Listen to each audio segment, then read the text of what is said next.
신약성경 183면에 있는 말씀, 요한복음 20장 19절에서부터 29절까지 말씀입니다. 20장 19절에서부터 29절까지 말씀, 이 말씀을 교독하겠습니다. 제가 먼저 읽겠습니다. 이날 곧 안식 후 첫날 저녁 때에 제자들이 유대인들을 두려워하여 모인 곳의 문들을 닫았더니 예수께서 오사 가운데 서서 이르시되 너희에게 평강이 있을지어다.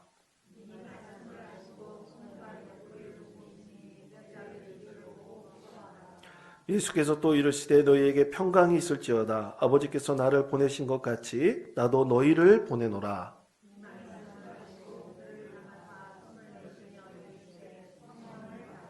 너희가 누구의 죄든지 사하면 사여질 것이요 누구의 죄든지 그대로 두면 그대로 있으리라 하시니라.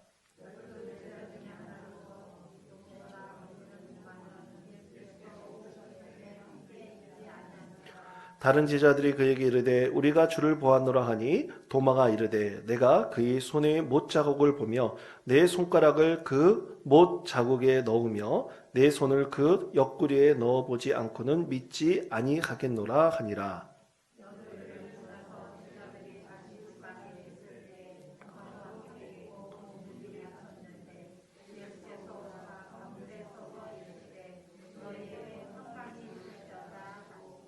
도마에게 이르시되 내 손가락을 이리 내밀어 내 손을 보고 내 손을 내밀어 내 옆구리에 넣어보라. 그리하여 믿음 없는 자가 되지 말고 믿는 자가 되라.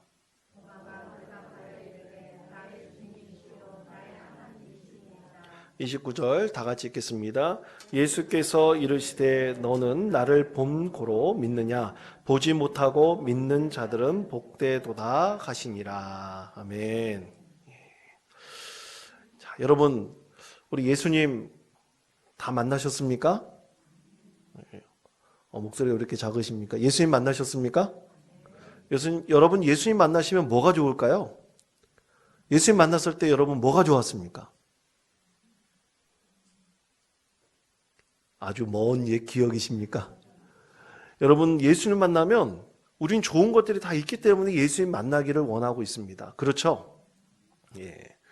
제가 대학을 입학한 지 벌써 30년이 훨씬 넘었는데 그때 저희 동기들이 50명 정도 됐었습니다. 그 같은 신학과에 입학한 동기들이 한 50명 됐었는데 그 친구들 중에서 저처럼 이제 목회를 하려고 신학의 길을 간 친구들도 있지만 그렇지 않은 친구들도 있었습니다. 그래서 저희 목사님들이 한 30명 정도 돼요. 그런데 그렇지 않은 친구들도 꽤 많이 있었죠. 그런데 그 친구 중에서 한 친구가 있었는데요. 그 친구는 학부 때 미리 군대를 갔다 와가지고 복학을 해가지고 학교 다니는 후배를 잘 꼬셔가지고 사귀어가지고 결혼한 친구인데요. 우리 친구들 중에서 굉장히 일찍 결혼한 친구였습니다. 그런데 25년 만에 만났습니다. 정말 오랜 시간이었죠. 25년 만에 다른 목회하는 친구하고 같이 부부 동반을 해가지고 저희 교회를 찾아왔더라고요. 속초에 처갓집이 속초입니다. 속초에 있는데 제가 여기서 목회한다는 얘기를 듣고 보자고 25년 만에 연락이 왔어요. 전화번호도 보니까 옛날 017 번호가 제가 갖고 있더라고요. 근데 그 친구를 만났는데 그 부부 동반해서 저희 부부하고 또 친구 부부 둘하고 이렇게 만났는데요. 얘기를 하는데요. 얘기가 끊이질 않더라고요.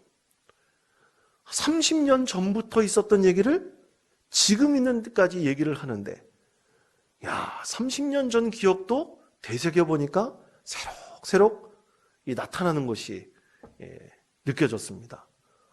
잊혀진 것들이 서로 기억을 뒤집어서 얘기해보니까 이 기억이 뒤집어지더라고요. 그러면서 30년 전의 이야기도 하면서 또 최근에 자녀들 얘기도 하면서 시간 갈 줄 모르고 계속 지내다가 새벽 기도 가려고 왔습니다. 그렇게 오래된 친구가 만나니까 참 마음에 기쁨이 있고 또 평안이 있었습니다. 여러분 그렇게 오래된 친구를 만나니까 얼마나 좋은지, 여러분 그렇게 오래된 친구 만나면 참 기쁘시겠죠? 또 그 옛날 얘기를 하면서 그때 있었던 그 기억들이 나에게 참 잔잔한 감동을 줄 것입니다. 근데 여러분, 우리 영혼의 구세주이신 예수님을 만나면 우리는 과연 어떨까요? 여러분, 우리 예수님 만났을 때 말로 표현할 수 없는 감동과 기쁨이 우리의 전 영혼과 우리 마음에 가득 찰 것입니다. 그 중에서 가장 좋은 것이 뭐냐면요, 여러분, 예수님 만나면 이 세상에서 바꿀 수 없는 평안을 주십니다. 여러분 믿으십니까? 그렇습니다. 그래서 우리는 예수님을 구하는 것입니다. 예수님을 늘 만나기를 원하는 것입니다. 왜냐하면 예수를 만나면 이 세상에서 바꿀 수 없는 평안이 있고요, 예수를 만나면 내 가슴에 꽉 차 있는 응어러진 모든 분노와 모든 감정들도 사실 모두 잊혀지는 기쁨과 은혜를 우리 예수님께서 우리 심령 가운데 선물로 주시기 때문입니다. 그렇기 때문에 우리는 늘 예수님을 만나기를 간절히 구하고 있습니다. 그런데 여러분, 우리 예수님과 그렇게 만나다가요, 예수님과의 관계가 갑자기 단절돼 버리면 어떨까요? 예수님께서 절교를 선언하신 게 아니라 내가 절교를 선언했어요. 그래서 예수님과 관계가 단절돼 버리면 어떨까요? 여러분, 오늘 우리에게 주신 말씀을 보십시오. 오늘 말씀 속에서 3년 동안 예수님과 동고동락하던 예수님의 12제자들이 예수님과 갑자기 단절되어 버렸습니다. 그것은 예수님의 죽으심 때문이었습니다. 예수님께서 사라져 버리셨어요. 그 다음부터 그들은 예수님과의 3년 동안의 기억이 이제는 완전히 휴지 조각처럼 다 사라져 버렸습니다. 잊혀져 버렸습니다. 예수님과의 단절이 바로 이렇게 되어버린 것입니다. 자, 오늘 그 말씀에 대해서 요한복음 20장 19절에서 이렇게 말씀합니다. 우리 요한복음 19장 20절 말씀을 우리 다 같이 한 목소리로 봉독하겠습니다. 이날 곧 안식 후 첫날 저녁 때에 제자들이 유대인들을 두려워하여 모인 곳의 문들을 닫았더니 예수께서 오사 가운데 서서 이르시되 너희에게 평강이 있을지어다. 아멘. 예수님께서 사라지셨다가 다시 만난 그때 예수님께서 그들에게 평강을 구하셨습니다. 평강을 선물로 주셨습니다. 그런데 예수님과 3년 동안 함께 지냈던 이들이 예수님과 단절된 이유가 무엇입니까? 그것은 두려움 때문이었습니다. 여러분, 두려움이 엄습하면요, 우리 기억은 마비돼 버립니다. 우리 생각에 생각에 있는 모든 것들은 다 굳어져 버립니다. 사라져 버립니다. 두려움이 그런 것입니다. 제가 예전에 어린이 대공원에 가면, 여러분 어린이 대공원 아시죠? 예, 어린이 대공원에 가면 그렇게 재밌었습니다. 초등학교 때 어머니 아버지하고 어린이 대공원 가면 재밌었던 이유가 놀이동산에서 놀이기구 타는 거였어요. 그런데 제가 유일하게 못하는 것이 있었어요. 그것은 청룡열차였습니다. 제가 무서운 거 싫어하거든요. 이 청룡열차였었는데 제가 청룡열차를 그때 딱 어린이 대공원에서 딱 2번 타봤습니다. 근데 청룡열차도 시간이 지나 보니까 이게 업그레이드 되더라고요. 처음에는 위에서 내려가는 것만 있었거든요. 쫙 내려가는 것만 있었는데 이제는 업그레이드가 돼가지고 뺑뺑 도는 게 있었습니다. 근데 그 쫙 내려가는 거 한 번, 뺑뺑 도는 거 한 번, 딱 제 인생 가운데 2번 타봤습니다. 그런데 여러분, 이 청룡열차를 타는데 가장 무서울 때가 언제인지 아세요? 언제 가장 무서울까요? 쫙 내려갈 때 그때는 하나도 안 무서워요. 다 그때 소리 지르라고 기억이 마비되어 버립니다. 그런데 가장 무서울 때가 언제냐면요, 올라갈 때예요. 올라갈 때 밑에서 체인 소리가 들리면서 촥촥촥촥촥 그러면서 올라갑니다. 쫙 올라갔다가 갑자기 조용해져요. 위에서 조금씩 미끄러져 내리다가 갑자기 앞이 확 하면서 떨어지면서 뺑 하고 돌고 그러면 순식간에 끝나버리는데요. 가장 무서울 때가 이 긴장하면서 올라갈 때입니다.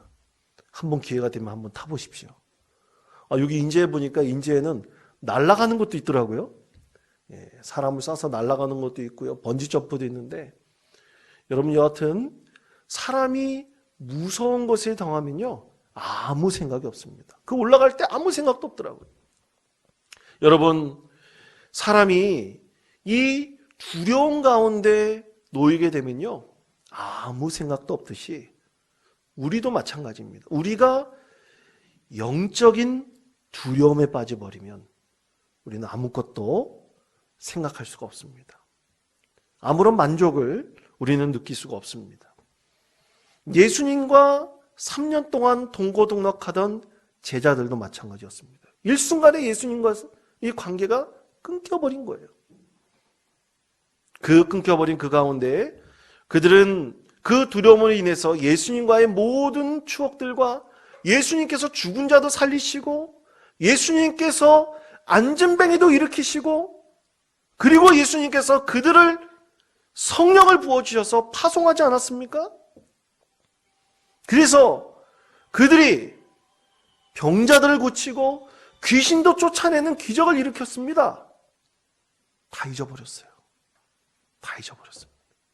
두려움 때문이었습니다. 여러분, 그것이 바로 영적인 두려움입니다. 사랑하는 성도 여러분, 우리 가운데 일어나는 여러 가지 일들이 영적인 것과 결코 무관하다고 생각하지 마십시오.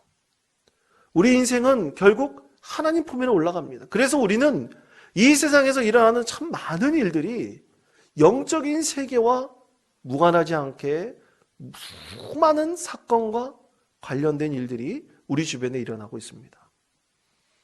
그렇기 때문에 우리 가운데 정말로 극복해야 될 것은 영적인 두려움입니다.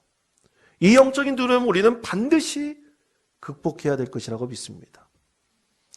하나님과의 관계, 예수님과의 관계, 그리고 삼일체 되신 성령님과의 관계를 끊어버리는 것이 바로 영적인 두려움입니다. 여러분, 영적인 두려움은 구원의 은혜를 상실하게 되었을 때 우리가 갖게 됩니다. 그러므로 여러분, 우리는 구원의 은혜를 늘 하나님께 구해야 될 것이라고 믿습니다. 예수님의 제자들처럼 이렇게 예수님과 단절돼 버리면 그 두려움이 바로 영적인 두려움입니다.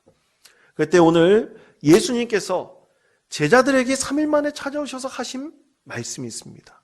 오늘 말씀은 딱 두 가지로 요약할 수 있습니다. 첫 번째, 그것은 성령을 받으라. 주님께서 말씀하셨습니다. 자, 요한복음 20장 22절의 말씀입니다. 우리 다 같이 한 목소리를 읽겠습니다. 이 말씀을 하시고 그들을 향하사 숨을 내쉬며 이르시되 성령을 받으라 하매, 예수님께서 오셔서 제자들에게 하신 말 중 가장 핵심적인 것, 먼저 하신 것은 성령을 받으라는 것입니다. 여러분 다 성령 받으셨습니까? 성령 받으셨나요? 자, 그러면 여러분, 성령이 대체 우리는 어떻게 성령을 설명하고 성령을 이해할 수 있겠습니까? 예수님께서도 제자들에게 성령을 이해시킬 수 있는 적절한 방법을 찾지 못하셔서요, 여러분 오늘 요한복음 20장 22절에서 뭐라고 말씀하고 있습니까? 그들을 향하여 숨을 내쉬며 라고 말씀하고 있습니다. 호흡하셨어요. 깊게 숨을 들이마시시고 후 내쉬시며, 이런 것이 바로 성령인데 이 성령을 받으라 말씀하셨습니다. 여러분, 성령은 과연 무엇입니까? 우리가 숨을 들이키고 숨을 내쉬는 이 폐를 통해서 우리가 숨을 호흡하는 것이 결코 성령은 아닙니다. 우리가 육신에 이 폐를 통해서 산소로 호흡하고 그것이 온 피로 전해져서 산소가 내 몸의 곳곳으로 퍼져나가가지고 이제 새로운 일들을 하듯이, 그래서 거기서 에너지를 만들어내듯이 우리에는 반드시 이 육신의 호흡이 필요합니다. 그것처럼 우리에게는 영혼의 호흡이 필요한 것입니다. 성령은 바로 영혼의 호흡입니다. 그러면 성령의 영혼의 호흡이라는 것을 우리는 어떻게 이해할까요? 어떻게 받아들일 수 있을까요? 그건 다른 것일까요? 어떤 사람은 단전호흡하는 것처럼 생각하는 분들이 있습니다. 그러나 그것은 결코 영적인 호흡이 아닙니다. 여러분, 우리가 성령의 호흡, 이 영적인 호흡은요, 우리 육신의 호흡이 우리 온몸에 생명을 두듯이 이 성령을 호흡하는 것은 우리에게 영적인 생명을 허락해 주는데요. 그것은 오직 내 마음과 정성과 온 정신을 다하여 성령의 은혜를 간구하고 성령의 충만함을 구하는 것입니다. 여러분, 그것이 바로 성령의 호흡이라 할 수 있습니다. 우리는 그런데 종종 이것을 잊어버리고 삽니다. 왜냐하면 우리는 육신의 호흡을 하고 있기 때문에 영적 호흡이라는 것을 우리는 자주 잃어버리죠. 그때마다 여러분, 꼭 여러분 마음과 그리고 여러분의 온 열정을 다하여 성령을 갈망하시고 성령의 충만함을 구하십시오. 그럴 때 성령께서 여러분 가운데 임재하여 주셔서 오늘 주님께서 말씀하신 그대로 성령을 받으라 말씀하신 바로 그 뜻대로 우리 가운데 성령이 임하실 것이라고 믿습니다. 그때 우리 가운데 있는 영적인 두려움은 사라지게 될 것입니다. 두 번째로 예수님께서 말씀하신 것이 있습니다. 믿는 자가 되라 말씀을 하셨습니다. 자, 요한복음 20장 27절의 말씀, 우리 다 같이 한 목소리로 읽겠습니다. 도마에게 이르시되 내 손가락을 이리 내밀어 내 손을 보고 내 손을 내밀어 내 옆구리에 넣어보라. 그리하면 믿음 없는 자가 되지 말고 믿는 자가 되라. 아멘. 자, 예수님께서 뭐라고 말씀하셨습니까? 도마에게 믿는 자가 되라고 말씀하셨어요. 도마는 어떤 사람입니까? 우리 잘 아는 대로 도마는 뭔가 눈에 보고 만져지고 그것이 확실하게 뭔가 그 앞에 나타나지 않으면 늘 의심하는 사람, 질문하는 사람이 바로 도마였습니다. 그때 예수님께서 과연 예수님께서 살아나셨는가? 라는 도마의 의심 앞에서 와서 만져보라 그랬어요. 내 옆구리에 구멍을 만져보고 내 손바닥에 못자국을 한번 만져보라 그러셨습니다. 그래서 부활하신 예수님께서 살아계신다는 것을 네가 믿으라고 말씀을 하셨습니다. 그렇습니다. 사랑하는 성도 여러분, 우리 가운데 영적 두려움이 쌓이면 가장 먼저 나타나는 것은 의심의 마음입니다. 의심의 마음을 주체할 수 없을 때가 있습니다. 여러분, 예수님께서 과연 살아계실까요? 예수님께서 우리 주변에 함께 하실까요? 동행하실까요? 그런데 우리는 그것을 끊임없이 두려워하면서 의문을 던질 때가 있습니다. 솔직히 그렇지 않습니까? 아무리 믿고 싶지만 눈에 보이지 않으면 우리 마음에 이 영혼의 두려움으로 인해서 우리는 그 믿음이 점점 흔들리고 그 믿음이 연약해지는 것을 우리는 경험할 때가 있습니다. 여러분, 그때 우리는 오직 한 가지 방법으로 이 영적 두려움, 우리 믿음이 연약함으로 나타나는 이 영적 두려움을 극복해 갈 수가 있습니다. 여러분, 그것은요, 여러분 하루의 삶의 자리에서 24시간 동안 여러분 삶의 자리에서 우리는 늘 예수님을 향한 나의 마음을 구하는 것입니다. 아침이든 점심이든 저녁이든 여러분이 틈이 날 때마다 예수님을 생각하시고 예수님을 묵상하시고 또 예수님의 직접적인 증거인 이 하나님의 말씀을 가까이 하시고 찬양으로 여러분의 마음을 새롭게 하시고 또 시간 날 때마다 기도의 자리를 찾으시길 권면드립니다. 여러분, 하루에 우리는 얼마나 예수님을 생각할까요? 우리는 얼마나 하루 이 24시간 동안에 우리는 얼마나 하나님의 은혜를 구하고 있습니까? 여러분, 그때 하나님께서 우리 가운데 임하여 주시고 성령께서 우리 가운데 함께하여 주셔서 우리는 이 영혼의 두려움을 극복하는 담대한 믿음과 굳건한 믿음을 우리 하나님께서 우리 가운데 허락해 주실 것이라고 믿습니다. 여러분, 우리는 늘 믿음이 연약합니다. 이 연약한 믿음 가운데 극복할 수 있는 것, 그것은 늘 예수 그리스도를 우리 마음속에 품고 생각하는 것입니다. 여러분, 이 마음을 잊지 마십시오. 늘 향한 주님을 향한 우리의 마음을 잊지 마십시오. 그것을 오늘도 구하고 늘 참된 생명을 주신 예수님의 크신 은혜를 생각하면서 늘 성령을 받으라 하신 우리 주님의 말씀을 기억하시며 성령의 충만한 은혜를 간구하시는 우리 믿음의 성도 되시기를 간절히 축원드립니다.